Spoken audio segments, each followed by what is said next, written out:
କିଏ କାହାକୁ ଛାଡ଼େ। ଫୁଲର ମଧୁ ସରିଗଲେ ମଧୁପ ପଳାଏ।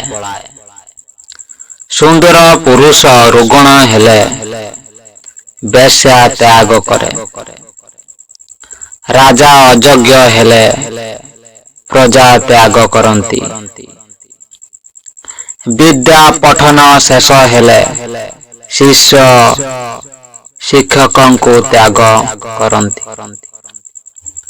ଅତିଥି ଖାଇ ସାରିଲେ ନ କହି ଚାଲିଯାଆନ୍ତି। ବନ ପୋଡ଼ିଗଲେ ପଶୁମାନେ ଛାଡ଼ି ପଳାନ୍ତି। ପର ନାରୀ ପର ପୁରୁଷ ରମଣ ପରେ ପରସ୍ପରକୁ ପାଶରନ୍ତି। ଆଖୁର ରସ ସରିଗଲେ ତାକୁ ଜାଳି ଦିଅନ୍ତି।